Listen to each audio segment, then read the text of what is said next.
In this portion, Adonai is saying that you should honor your father and mother, honor the Lord your God, and bring sacrifices to him.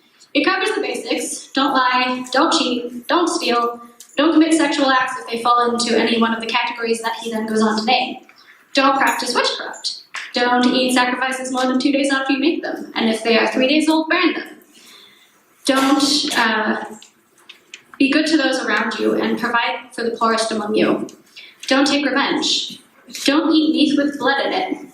And don't eat fruit from trees you plant until it's in its 5th year. Don't catch yourself for the dead or get tattoos. Keep the Shabbat and honor the oldest among you. Treat strangers or outsiders among you as you would your fellow men. Be honest in all your dealings and don't try to trip or trick those who are blind. Don't cut the edges of your beard or shave the corners of your head. Chapter 20 is more of the same, but takes a bit of a darker tone as it lays out very impactfully all the punishments one will receive as a result of partaking in any of the following or prior things. This chapter kicks off with Adonai talking about a specific idol, Molech, that was relevant at the time. He says that anyone who sacrifices his children to Molech will surely be put to death, and that includes not only Bnei Israel, but also the outsiders among them. He specifically says that they are to be stoned to death. And if anyone engages in prostitution in Molech's name, the same is to be done. He also says that if the people in his community all hide their eyes from the person who sacrifices to Molech and don't put him to death, Adonai will set his face against that person and their entire family, and they will be cut off from their community. And anyone who partakes in that activity with that person will also be cut off. This chapter goes on to name specific relationships and alliances that are not acceptable to Adonai and will incur imminent death. He also says that anyone who curses his father and mother are to be put to death.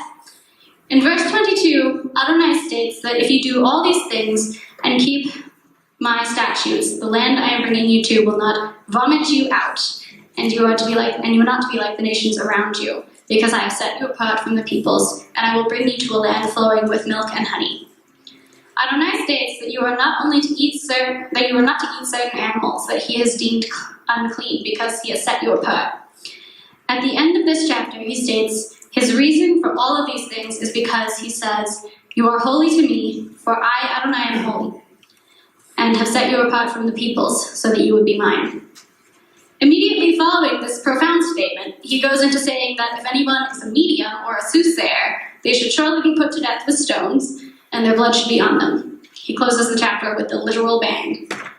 Most of these things, when we read them, are pretty straightforward and make a lot of sense. Honor the elderly. Provide for the poor. Love those around you. Honor your parents and honor the Lord, and do things honoring to him. Also, don't turn to things over the Lord. But there are some components that you read and you say to yourself, what does that have to do with anything at all? The particular passage I chose to chant is Leviticus 20, 23 through 26, which talks about the Lord's desire for us to be set apart for him, and in not doing these things that he just named, we can be.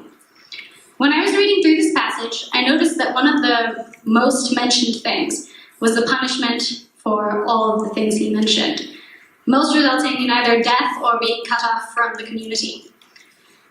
But there are others you read and you think that there must be a piece missing. There's no explanation or punishment mentioned for it. Don't cut the corners of your beard or shave the corners of your head. I'm 99% certain that every man in this room trims their beard. And most shave the corners of their head. Even I shave the corners of my head. But as with most things in Scripture, there's no explanation offered. Just an explanation of some kind of blessing or punishment, depending on what it is. I was puzzled by this fact that there are things in Scripture that we're like, yes, that makes so much sense, I should do that. Don't put a stumbling block in a blind man's way, lest you just be a horrible, horrible person.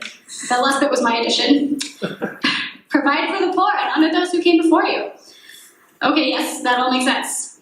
But I keep pondering why there are certain things that we deem that we should follow and not others.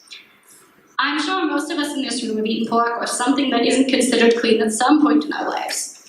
And I routinely shave the corners of my head. I posed the question at the Young Adult Chavra last week, why is it the case that we deem it important enough to follow some of these things, but not others, and also why is there no punishment mentioned for these things, while there are punishments mentioned for almost everything else? After lots of discussion, we ended up on the note that more than the things that we do or don't do, the intentions behind them are a large part of what the Lord wants to see. And each of us has to make our own judgment as to which of these things we ought to follow, and everyone has their own convictions from the Lord. More importantly than never cutting your hair again, the point is that you do things the Lord knows you are trying to honor Him with and be set apart for Him. As to what those things actually are, that's between you and the Lord. But He ends the portion by saying that His desire is for us to be set apart for Him so that we may be His. And it really attests to the idea that God really wants us to be with Him. And when He spends 2 full chapters in detail explaining how we can be with Him, it's just showing how much He wants us to be there.